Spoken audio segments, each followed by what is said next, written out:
Antes de empezar, escribid en los comentarios desde qué parte de España o del mundo nos veis.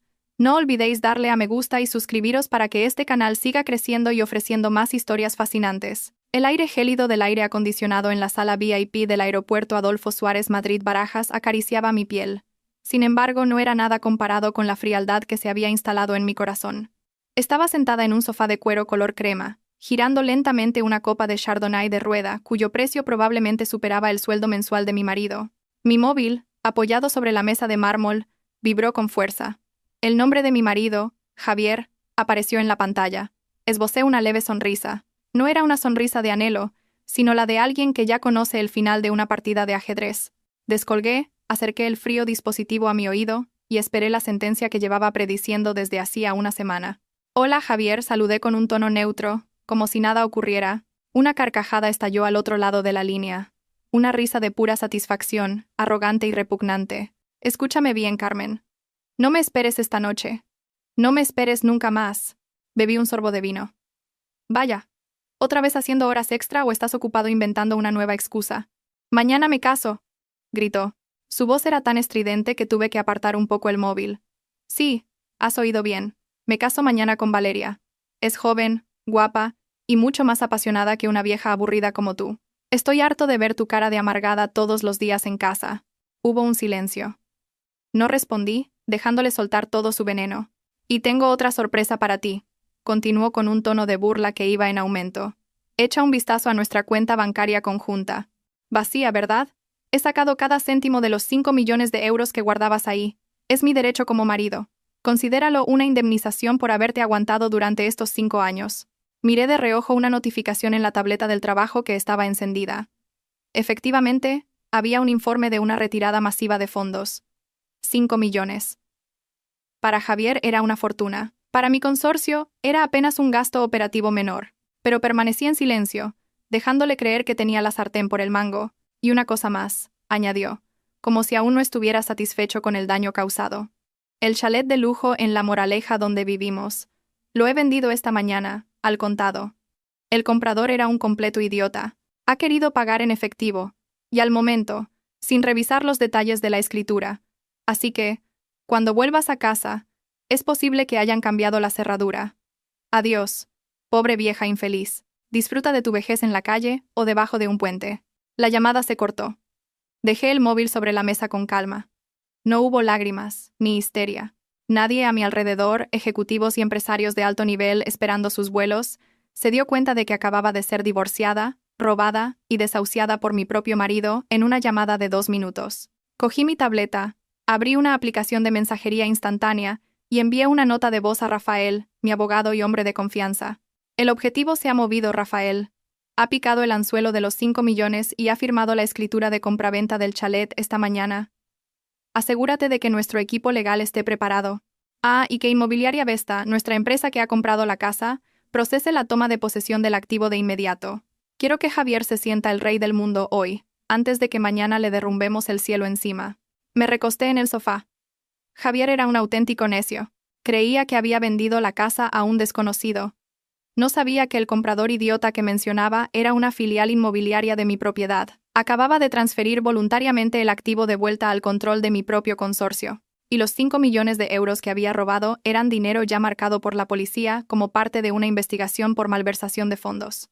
Miré mi reflejo en el ventanal que mostraba las pistas de despegue. Pobre vieja infeliz, susurré, imitando sus palabras. Ya veremos quién llora sangre mañana, mi querido esposo. Este conflicto no empezó hoy.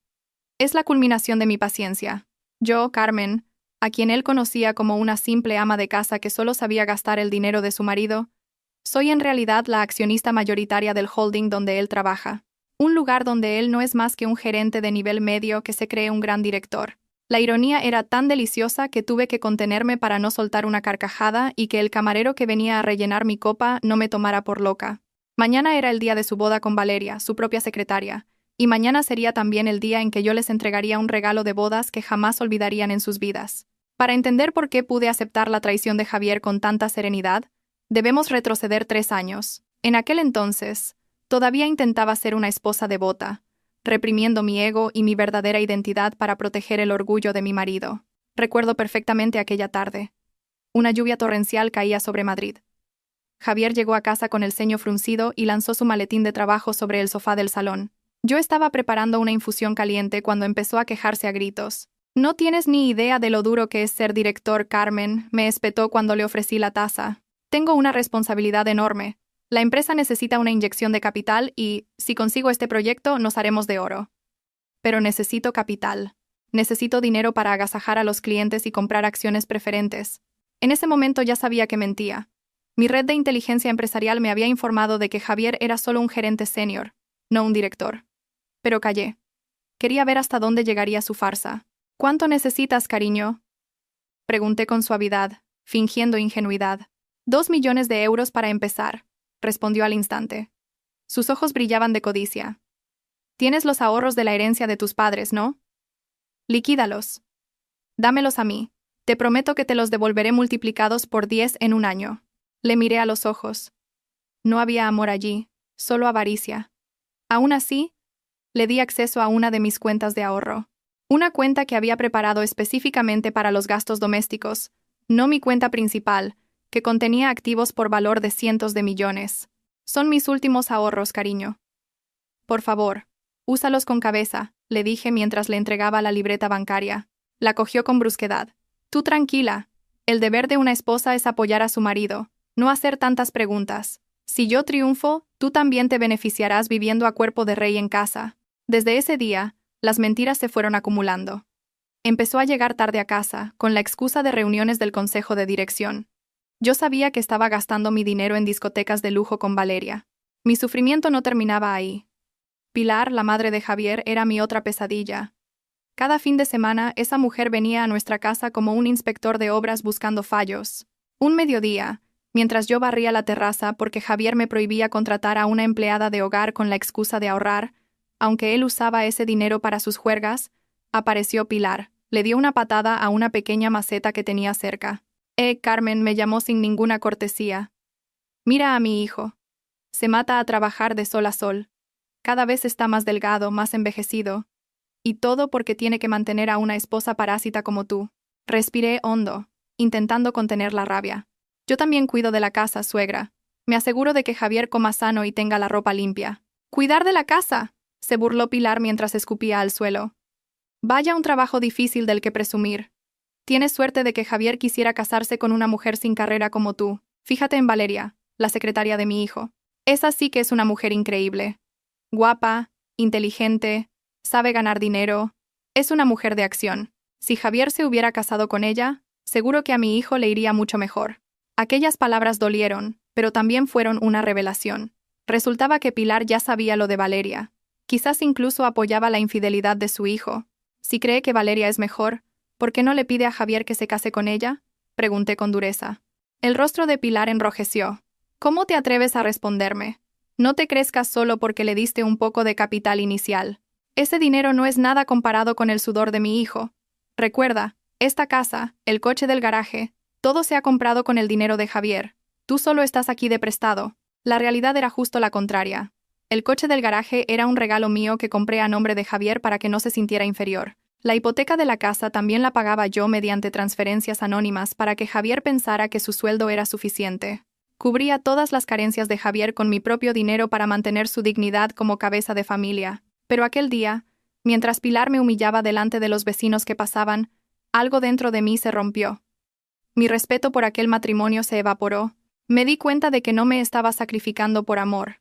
Estaba alimentando a un parásito. Esa misma noche, después de que Pilar se fuera con una fiambrera llena de la deliciosa comida que yo había preparado, sin dar las gracias, llamé a Laura, mi verdadera asistente personal. «Laura», le dije con frialdad, «a partir de mañana, te infiltrarás en mi casa. Te harás pasar por una empleada de hogar torpe e ingenua. Necesito ojos y oídos dentro de esa casa las 24 horas. Quiero saber cuán podrido está mi marido y hasta qué punto me ha traicionado». «¿Entendido, señora Carmen? ¿Alguna instrucción especial?», preguntó Laura. «Regístralo todo, grábalo todo, reúne pruebas. Voy a interpretar el papel de esposa tonta un poco más. Deja que se sientan ganadores. Deja que vuelen alto, porque cuanto más alto vuelen, más dura será la caída cuando los estrelle contra el suelo». Así fue como empecé a urdir este plan.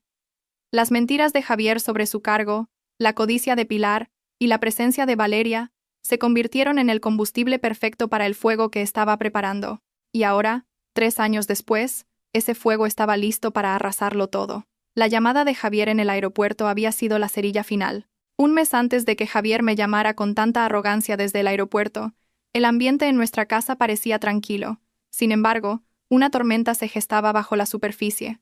Yo estaba sentada en mi despacho personal insonorizado, la única habitación de la casa cuya llave Javier nunca tuvo.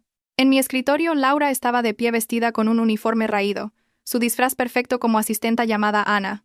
«Aquí tiene el informe, señora», dijo Laura, entregándome una tableta de última generación. Su postura, normalmente encorvada como la de una sirvienta, ahora era erguida. Su mirada, afilada y profesional. He copiado todos los datos del portátil del señor Javier mientras estaba borracho anoche. Cogí la tableta y empecé a deslizar el dedo por la pantalla. Lo que vi hizo que se me helara la sangre, no por la sorpresa, sino por una repugnancia que crecía por momentos. La primera carpeta contenía fotos íntimas de Javier y Valeria en varios hoteles de lujo. Un cliché de infidelidad barata. Pero la siguiente carpeta era mucho más interesante. Se titulaba «Urgente, no abrir». Por supuesto, fue la primera que abrí. Dentro había un escaneo de la escritura de propiedad de nuestra casa, pero con un sello extraño. «Ha hipotecado la escritura de la casa con unos prestamistas ilegales, señora», explicó Laura con calma. «Su firma está falsificada. Fíjese en la página 3. Amplié la imagen. Mi firma, elegante y compleja, había sido imitada con bastante pericia, pero seguía siendo una falsificación. La fecha era de apenas una semana atrás. ¿Para qué necesitaba el dinero? ¿Para Valeria?», pregunté. «No solo eso», respondió Laura. Pulsó un botón en la tableta, reproduciendo una grabación de audio.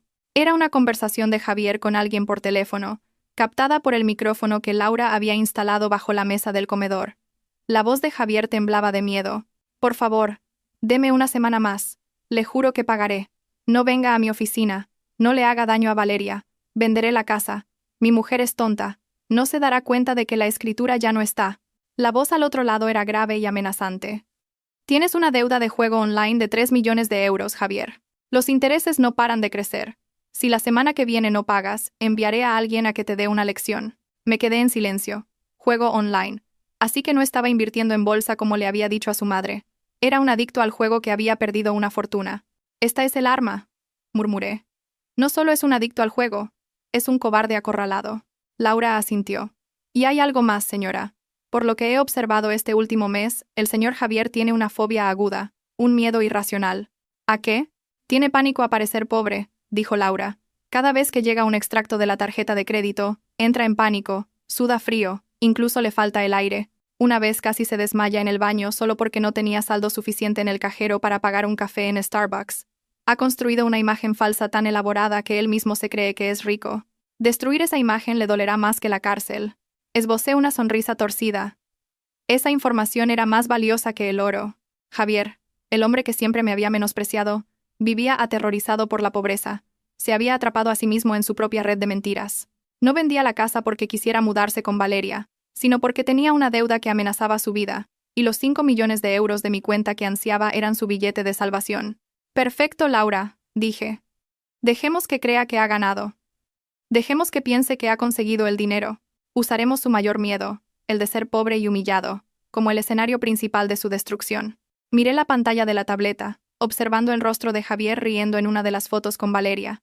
«Has cavado tu propia tumba, Javier», susurré. «Y yo tendré el placer de empujarte dentro». Volviendo al presente, mi avión acababa de aterrizar de nuevo en Madrid. No me fui de viaje de negocios. Mi partida de esa mañana fue solo una coartada para que Javier se sintiera seguro para ejecutar su plan. Ahora, el juego comenzaba. Estaba sentada en el asiento trasero de un Mercedes clase quinto, negro de mi empresa. A mi lado, Rafael, mi leal abogado, tecleaba a toda velocidad en su portátil.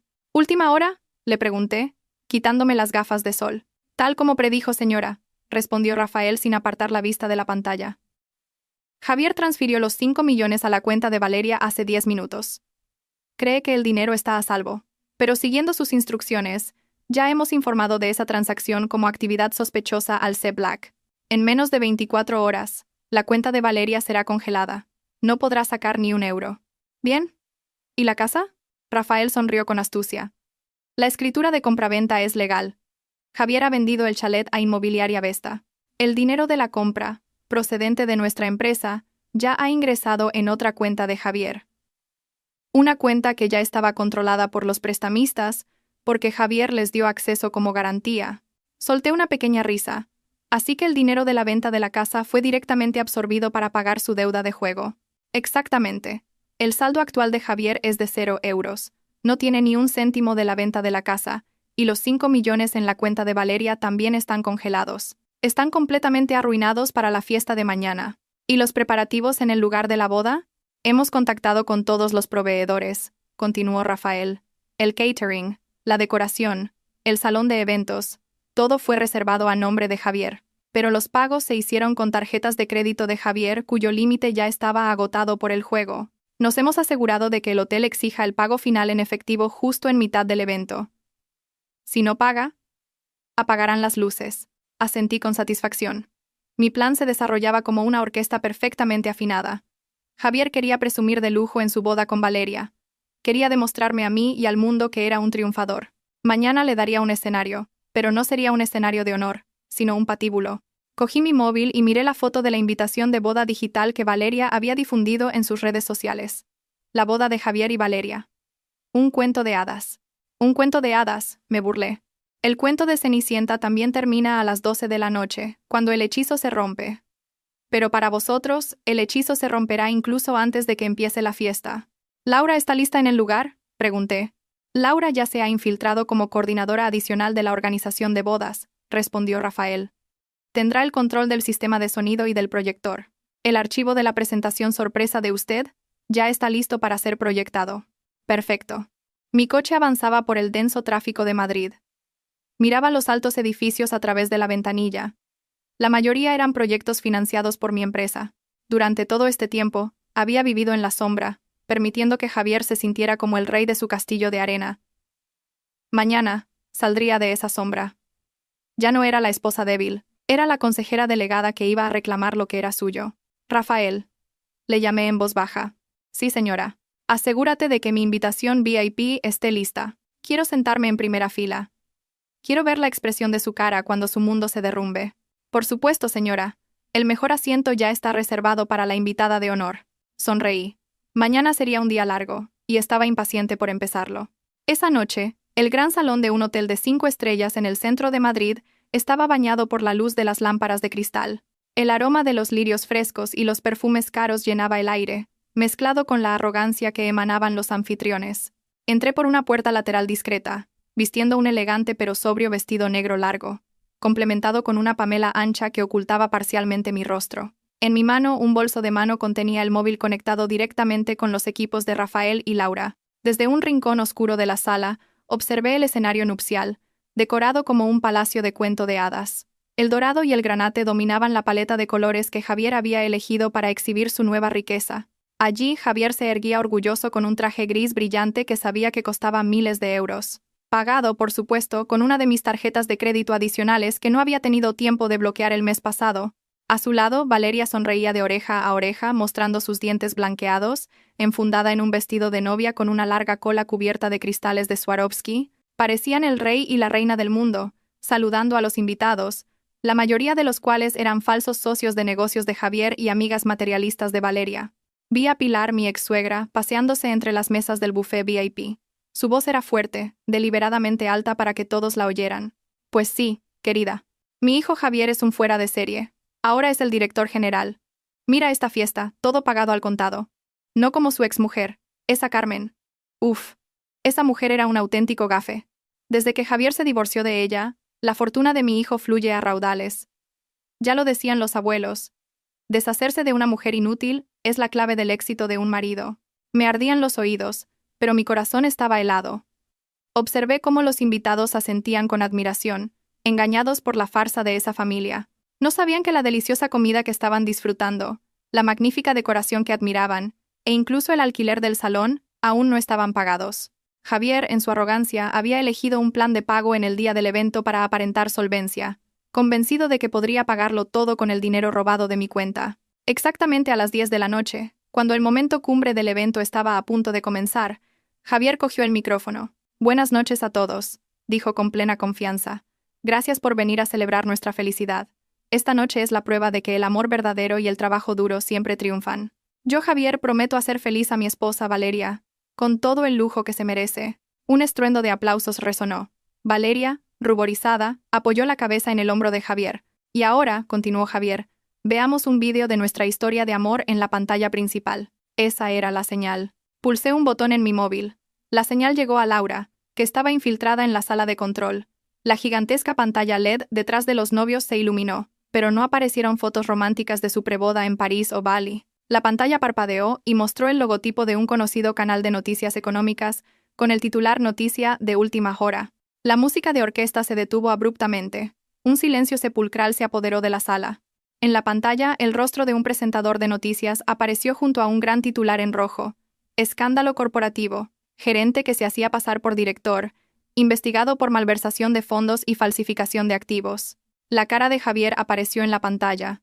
Una foto robada mientras hacía negocios con un prestamista en un bar cutre. Los murmullos comenzaron a sonar como un enjambre de abejas furiosas. Los invitados se miraban unos a otros, señalando la pantalla y luego a Javier, cuyo rostro se había vuelto pálido como el papel. ¿Qué demonios es esto?, gritó Javier aterrorizado, mirando al técnico de sonido.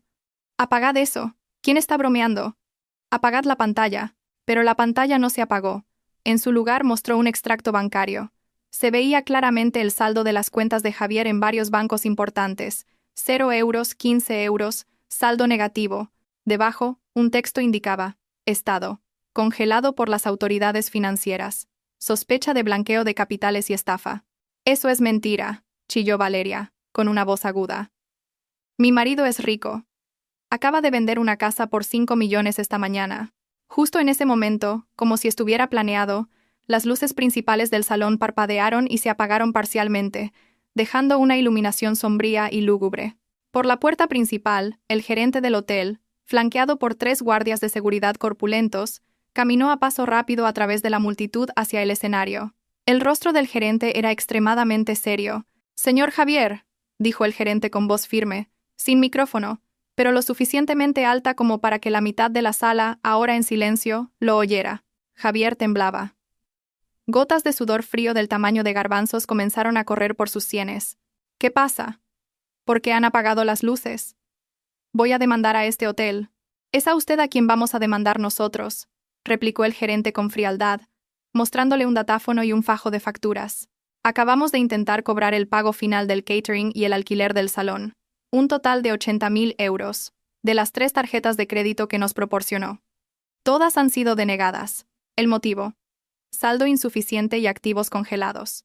«Imposible», negó Javier. Sus manos temblorosas buscaron en el bolsillo de su traje su cara cartera de cuero. «Pruebe otra vez con esta. Es una tarjeta platino».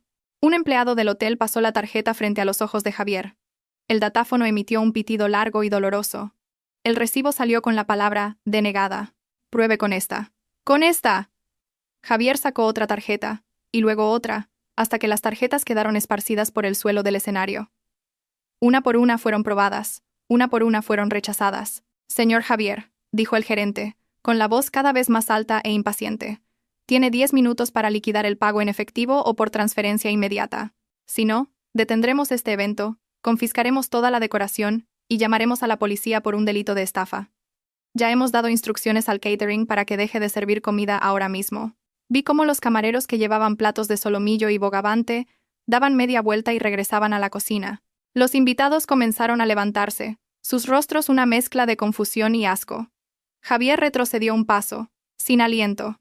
Su mayor fobia se estaba haciendo realidad ante sus ojos. No le temía a los fantasmas ni a la sangre, pero le aterrorizaba parecer pobre. Había construido su imagen de hombre de éxito durante años, engañando a todos. Y ahora, esa máscara se resquebrajaba frente a cientos de pares de ojos. Sus piernas flaquearon. Se agarró al brazo de Valeria para no caerse, pero ella lo apartó bruscamente. «Javier, ¿qué significa esto?», gritó Valeria, sin preocuparse ya por su imagen elegante. «¿Dónde está el dinero? Dijiste que habías sacado el dinero de la cuenta de tu vieja esposa.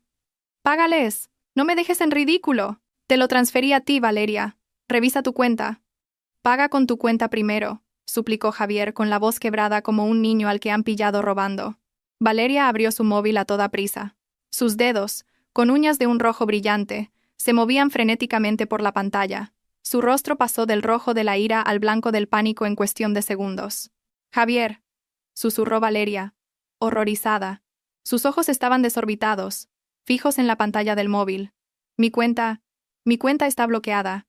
Hay una notificación del banco. Fondos retenidos por indicios de delito de blanqueo de capitales. Nosotros no tenemos ni un céntimo». Javier se desplomó de rodillas en el escenario. Su mundo se había venido abajo. Miró a su alrededor con la vista perdida.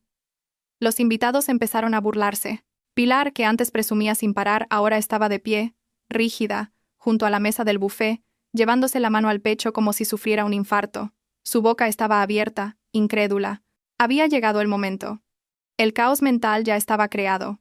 Estaban psicológicamente destrozados.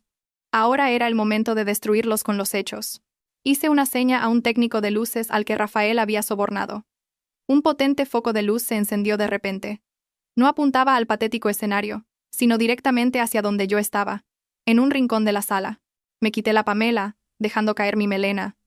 Me quité las gafas de sol y miré directamente al escenario. El sonido de mis tacones al golpear el suelo de mármol resonó claramente en medio del silencio mientras comenzaba a caminar a través de la multitud.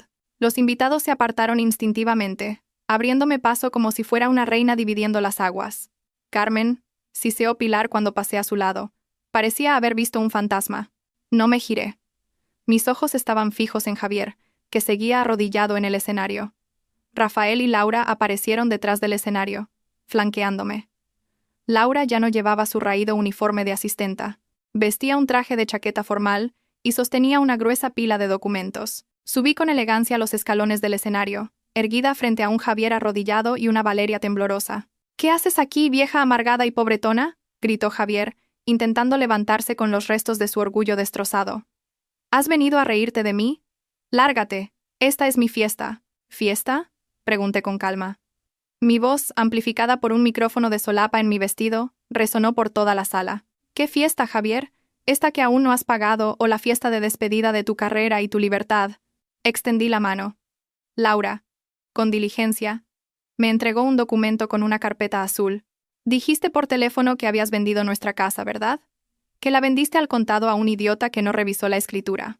Le arrojé el documento al pecho a Javier. Los papeles se esparcieron. «Lee, mi querido exmarido. ¿Quién figura como comprador?»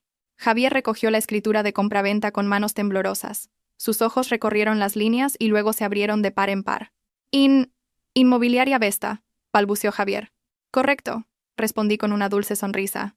«¿Y sabes quién es la accionista mayoritaria de Inmobiliaria Vesta?» Hice una seña a Laura. Ella dio un paso al frente y dijo en voz alta: «La única propietaria de Inmobiliaria Vesta, así como del holding donde el señor Javier trabaja como gerente, es la señora Carmen». El murmullo de Laura golpeó la sala como un trueno.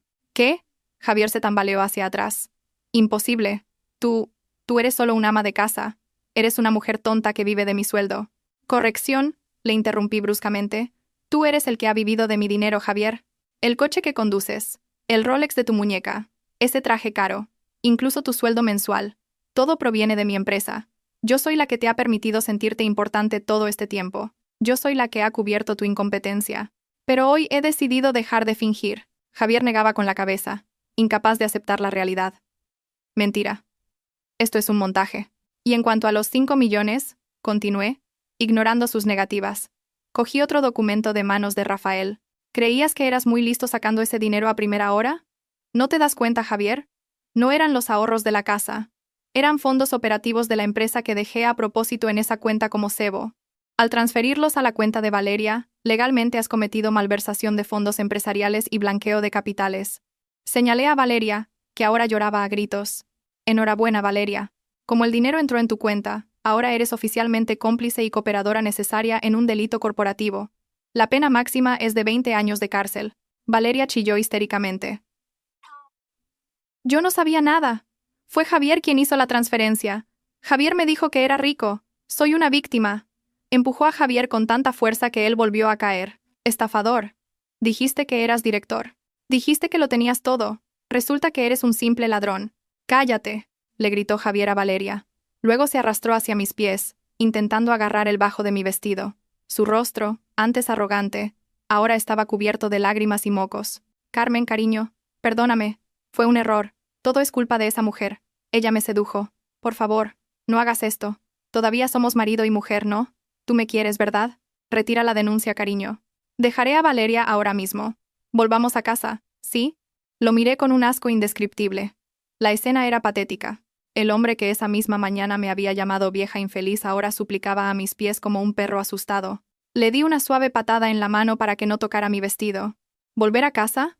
Pregunté con ironía. ¿A qué casa? Esa casa ahora es propiedad de Inmobiliaria Vesta. Y tú, Javier, ya no eres nadie.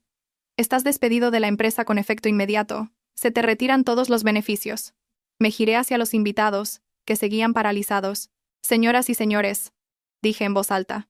Disculpen las molestias. Esta fiesta se cancela porque el anfitrión no puede pagarla. Por favor, váyanse a casa, a menos que...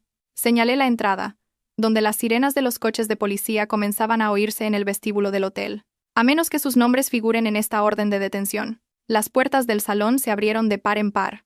Un grupo de policías uniformados entró a paso firme, liderados por un inspector. Detrás de ellos, aparecieron dos hombres de aspecto intimidante con tatuajes en los brazos.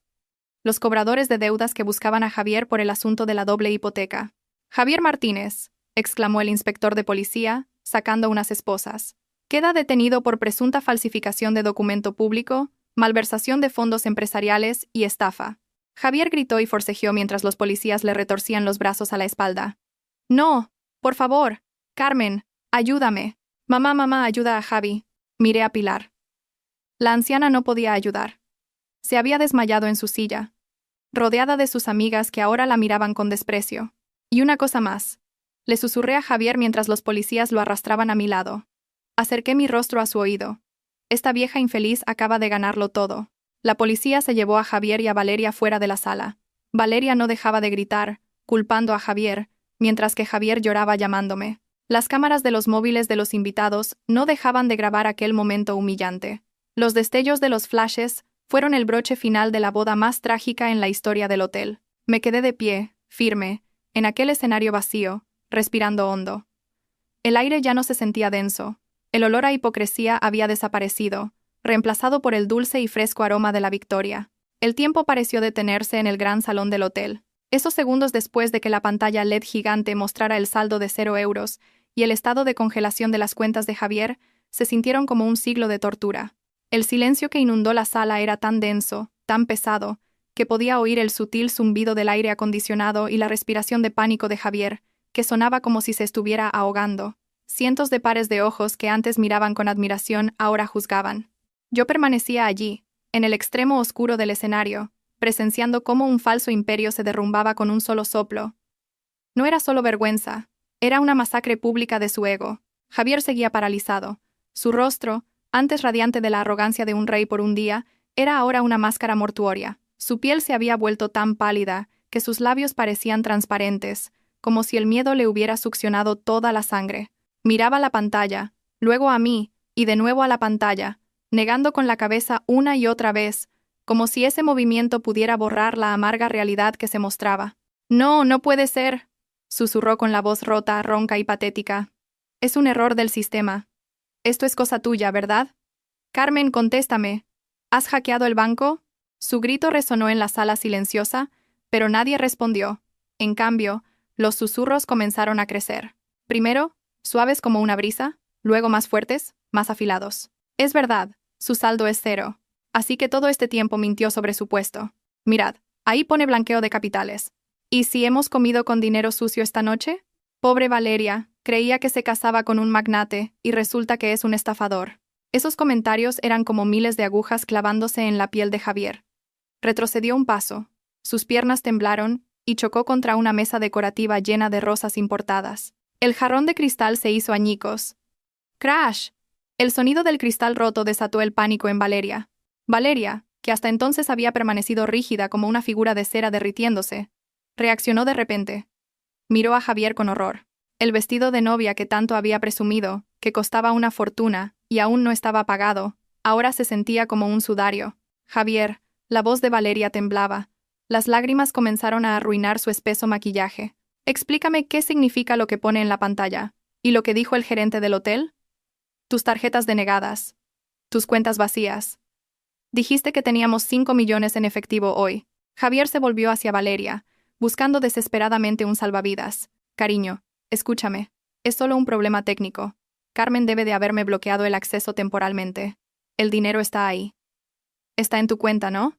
Vuelve a mirar. Míralo ahora. Valeria, presa del pánico, buscó su móvil, que llevaba escondido en el corsé. Sus dedos temblorosos aporrearon la pantalla.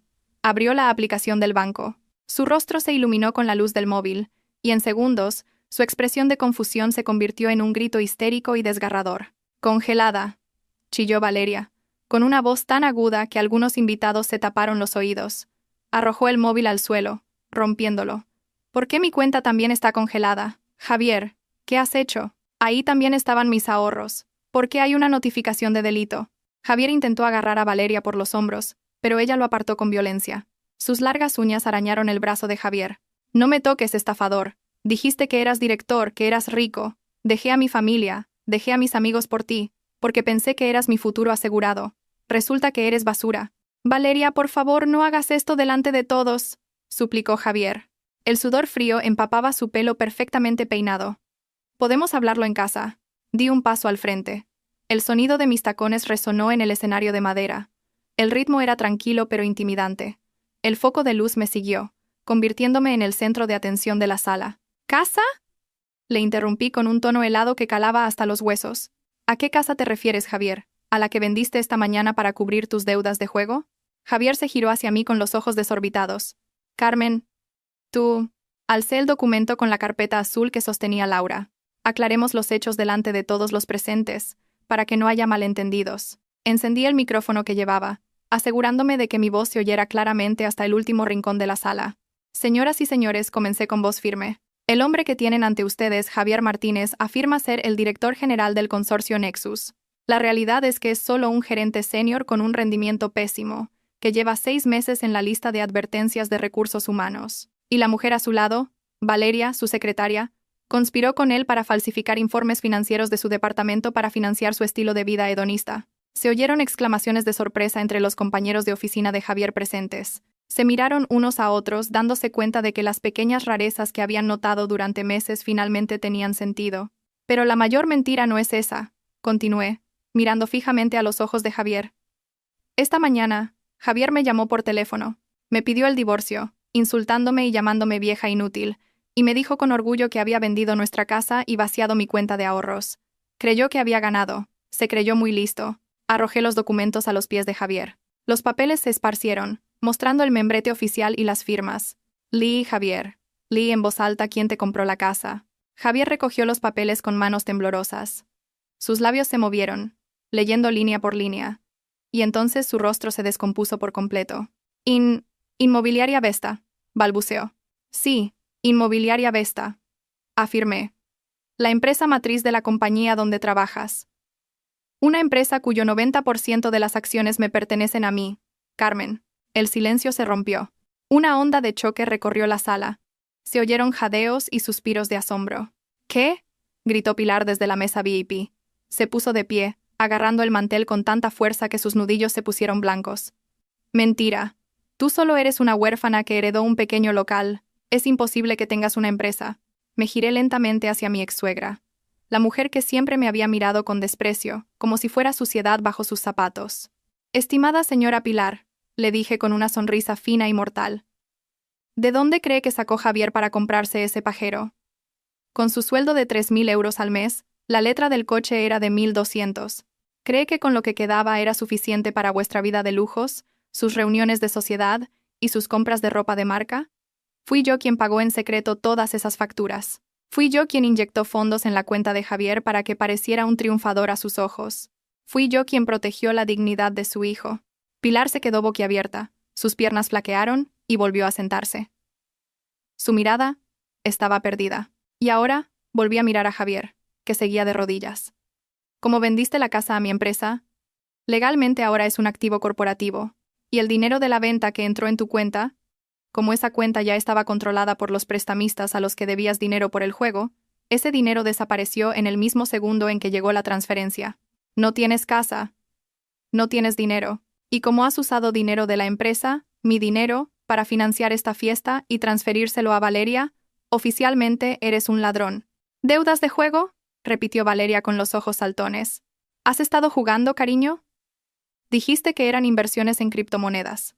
Perdió 3 millones en una web de apuestas, Valeria, respondí por Javier, que se había quedado mudo. Por eso vendió la casa a toda prisa, no para casarse contigo, sino para que unos matones no le partieran la cabeza. Justo en ese momento, como si el universo apoyara mi drama, la puerta del salón se abrió de golpe. No era la policía, sino la primera y más brutal ola de karma, los cobradores de deudas. 4 hombres corpulentos, de piel oscura y con tatuajes hasta el cuello, entraron a grandes zancadas. No les importaba la decoración de lujo ni los invitados de traje. El aura de violencia que traían consigo hizo que el aire de la sala se volviera irrespirable. «Javier», gritó uno de ellos, su voz retumbando como un trueno. «Sal de ahí, cabrón. ¿Creías que podías escapar?» Los invitados gritaron de miedo y se apartaron, creando un pasillo vacío que conducía directamente al escenario. Javier se encogió. Se arrastró hacia atrás, escondiéndose detrás del vestido de Valeria. «Valeria, ayúdame, me van a matar». Valeria apartó a Javier de una patada. «A mí no me metas en esto. No los conozco de nada». El líder de los cobradores saltó al escenario de un solo movimiento. Agarró a Javier por el cuello de su traje caro y lo levantó como si fuera un muñeco de trapo. «Perdón, jefe, perdón. Ya he pagado». «La casa ya está vendida», balbuceaba Javier, con la cara cubierta de lágrimas y mocos. «El dinero no le ha llegado completo a mi jefe. Los intereses han subido». «¡Idiota!», gritó el hombre, y le dio una bofetada a Javier tan fuerte que el sonido resonó en toda la sala. «¿Y tú?», el hombre señaló a Pilar. «Eres la madre de Javier, ¿no?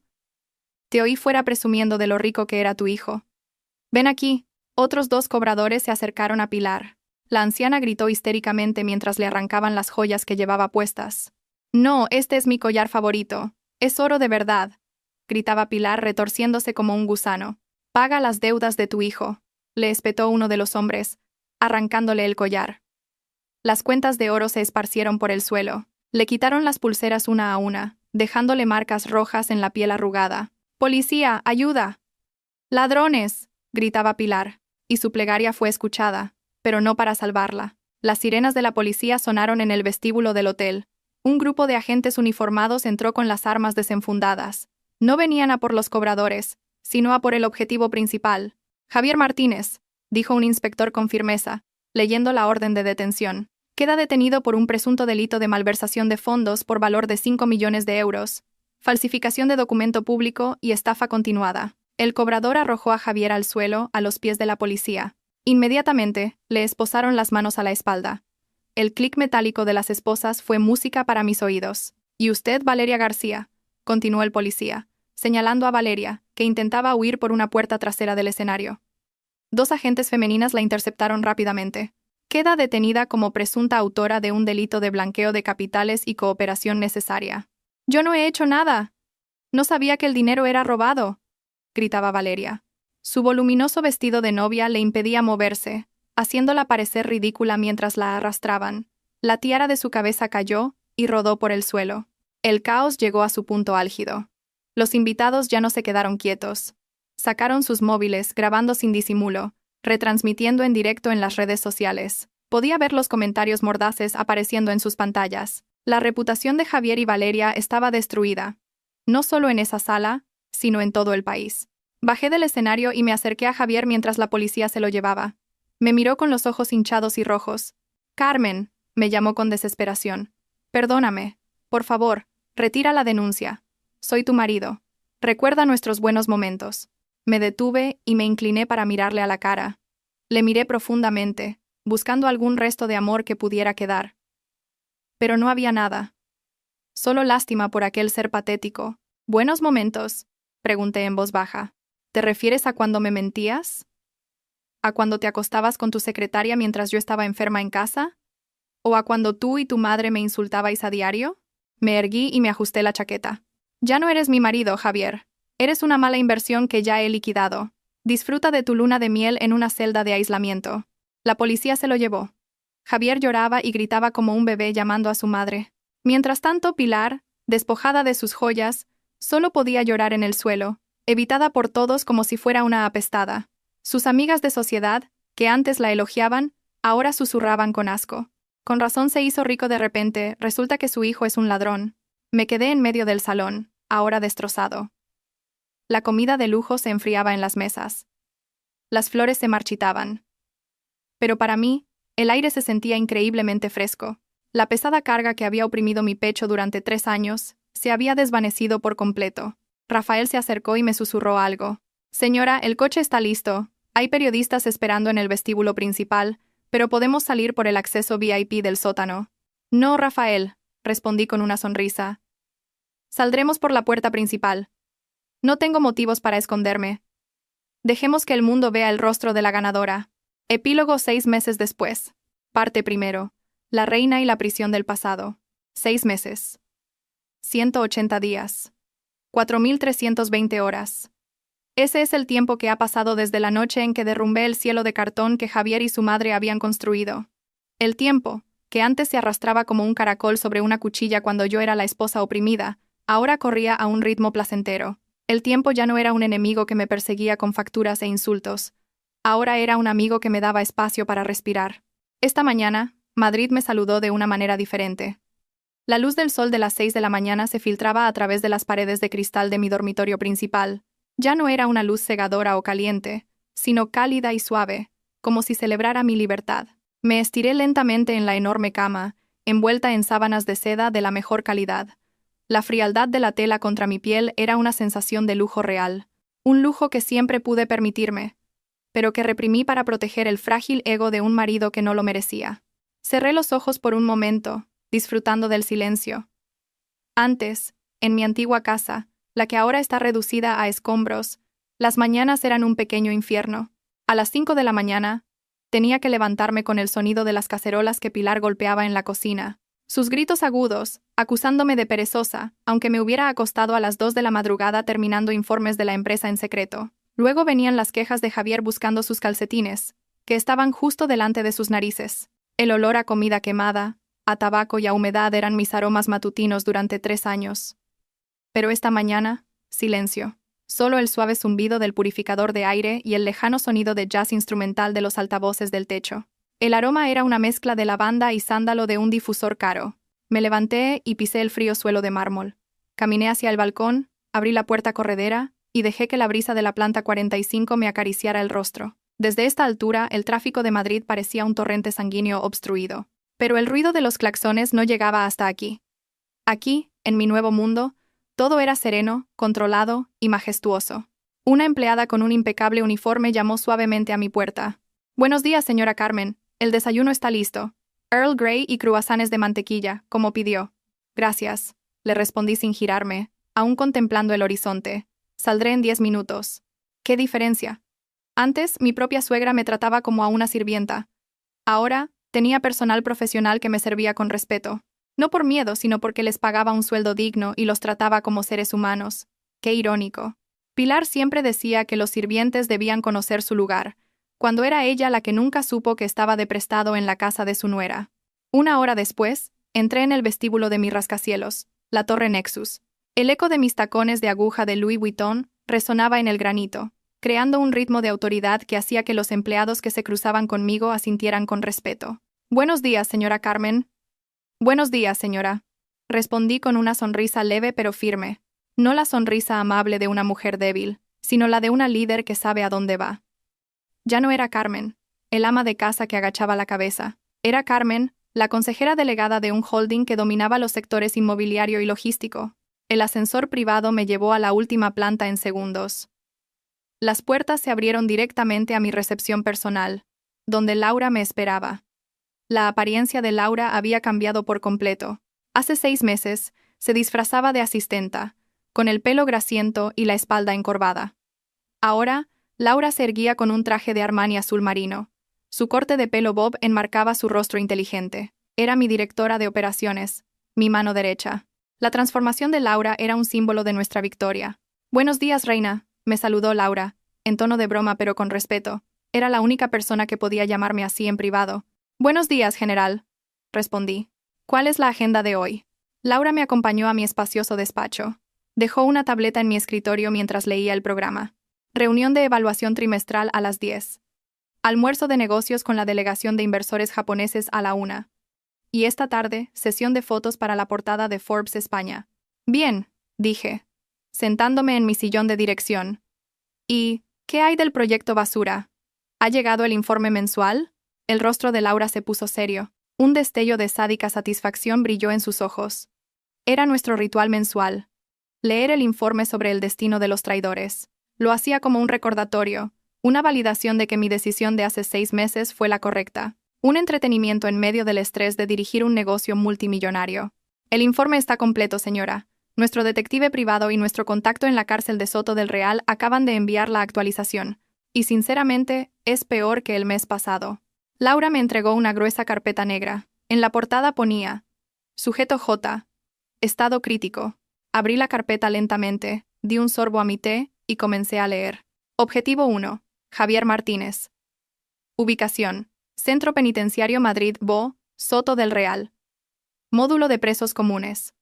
Condena: 4 años y 6 meses. Delitos: malversación, estafa, falsificación de documentos. La descripción era tan detallada que casi podía sentir el aire viciado de la celda. Javier, el hombre que antes adoraba su apariencia, que pasaba 1 hora frente al espejo arreglándose el pelo con gomina cara, ahora estaba destrozado. La foto reciente que adjuntaba el informe apenas me permitía reconocerlo. Tenía el pelo rapado de mala manera, con calvas por una infección de hongos. Su rostro, antes impecable gracias a los tratamientos que yo pagaba, ahora estaba lleno de acné y moratones. Parecía 10 años mayor. Leí el párrafo sobre su día a día. El sujeto Javier carece de medios económicos para pagar por protección dentro del módulo. Como resultado, ha sido asignado a una celda para 20 personas ocupada por 50. Duerme junto a la letrina, la posición más baja en la jerarquía carcelaria. Es frecuentemente víctima de acoso por parte de otros reclusos. Sus tareas diarias incluyen lavar la ropa interior de los líderes del módulo y masajearles los pies por la noche. La semana pasada, fue sorprendido robando las sobras de un compañero porque le habían quitado su ración.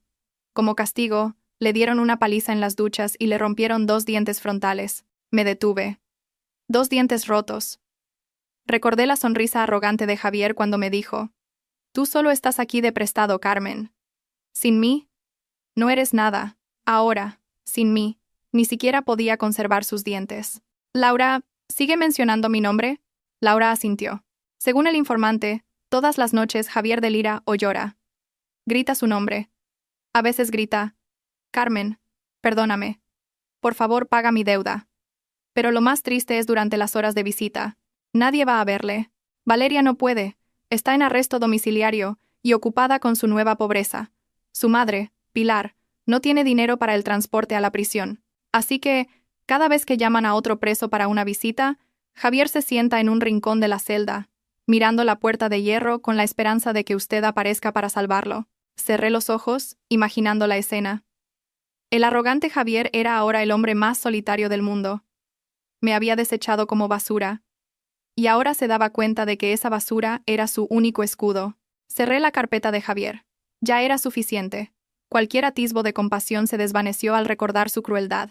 Si yo estuviera en su lugar, ¿habría sentido él lástima por mí? No. Se habría reído en mi cara junto a Valeria. Que coseche lo que sembró. Pasemos al segundo objetivo, ordené. La amante que soñaba con ser Cenicienta. Laura sonrió de lado y cogió la segunda carpeta, de un rosa desvaído. Ah, Valeria. Su destino no es menos trágico, señora. Si Javier está destruido físicamente, Valeria lo está socialmente. Está viva, pero para la sociedad, está muerta. Parte segunda. La amante y el colapso de la ilusión. Dejé la carpeta de Javier. Mi corazón se sentía vacío, pero era un vacío de alivio. Javier estaba acabado. Laura empujó la segunda carpeta sobre la mesa. La carpeta de un rosa desvaído, como el futuro de la mujer cuyo nombre estaba en la portada. Valeria García, leí en voz baja. Su situación legal es de arresto domiciliario con obligación de presentarse en el juzgado, señora, explicó Laura, mostrando datos en su tableta. Su abogado, pagado con la venta de todos sus bolsos de marca falsos, convenció al juez de que fue manipulada por Javier. No está en una prisión física, pero... Laura reprodujo un vídeo. Está en una prisión mucho más cruel, la prisión social. Miré la pantalla. El vídeo, grabado en secreto, mostraba un pasillo oscuro con la pintura desconchada. Se oía reggaetón a todo volumen. Una mujer llevaba una bandeja con botellas. Llevaba una minifalda demasiado ajustada y un top barato. Su rostro estaba cubierto de maquillaje mal aplicado, intentando ocultar sus ojeras. Era Valeria. La Valeria que hace 6 meses lucía un vestido de novia de miles de euros. Ahora parecía 10 años mayor. Trabaja en un karaoke de las afueras, en Vallecas, informó Laura. Ninguna empresa quiere contratarla. Su huella digital es un desastre. El vídeo de ella siendo arrastrada por la policía con el vestido de novia roto tiene más de 15 millones de visitas en TikTok.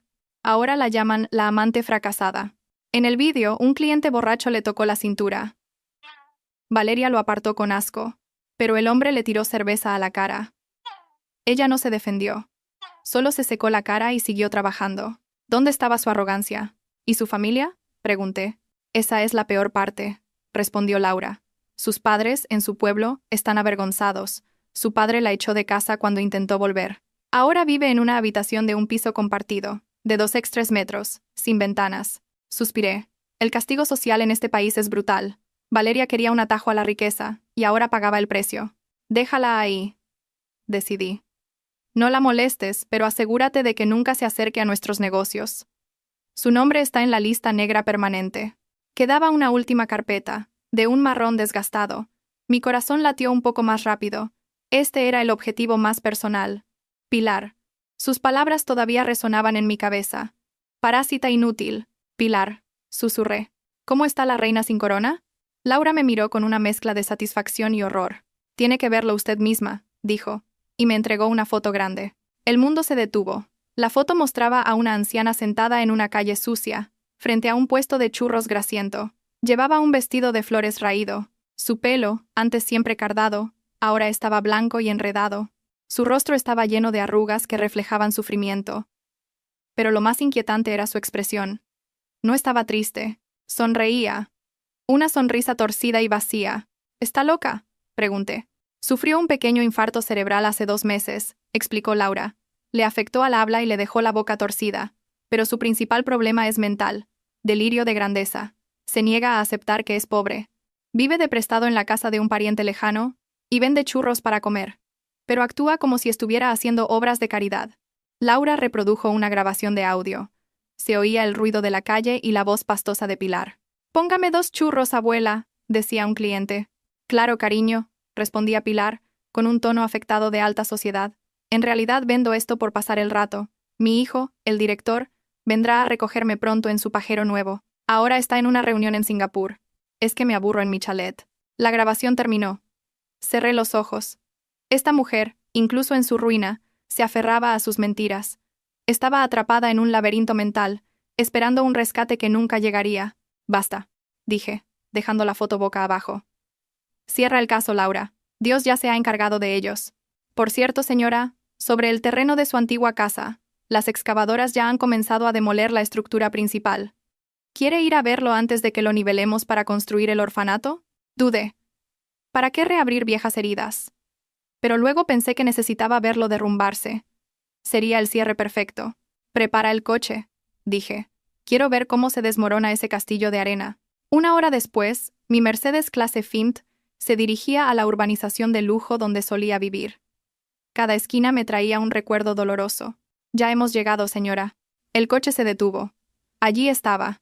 La casa de 2 plantas que Javier tanto presumía, ahora era un esqueleto. Una excavadora golpeaba la pared del salón. ¡Crash! El polvo voló. Esa era la pared donde colgaba nuestra foto de boda. Bajé del coche, protegida del sol y el polvo por unas gafas de sol y el paraguas de Laura. «Destrúyelo todo», murmuré. «Que no quede ni un pilar». De repente, vi a una anciana con un sombrero de paja rebuscando entre los escombros. Recogía trozos de metal para venderlos. Mi corazón se detuvo. Era ella. «Pilar. Fuera de aquí, señora, es peligroso», le gritó un capataz. «Oiga, usted no sabe quién soy». «Esta es la casa de mi hijo», replicó Pilar. «Esta propiedad fue vendida. Váyase o llamo a seguridad».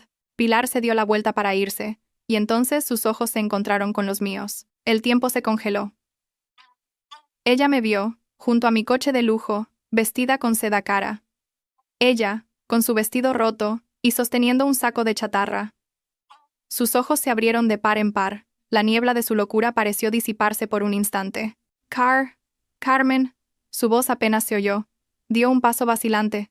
Carmen, soy yo, tu suegra. Tengo hambre. Javier aún no ha venido a buscarme. No me moví. No le respondí. La miré como a una extraña. La mujer que me había humillado y apoyado la infidelidad de su hijo. La compasión sería un insulto a mi lucha. Me giré hacia Laura. Vámonos. El polvo me da alergia. Entré de nuevo en el fresco interior del coche. Por la ventanilla tintada, vi a Pilar intentar perseguirnos, gritando antes de tropezar y caer al suelo. ¿Paramos, señora?, preguntó el conductor. Siga recto, ordené con voz plana. No mire atrás. Detrás solo hay fantasmas.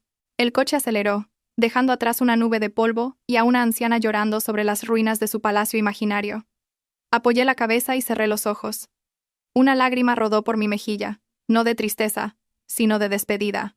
Adiós, pasado. Adiós, Javier. Adiós, Pilar. Habéis encontrado vuestro papel en este drama. Y yo ya no soy una espectadora, ahora soy la directora.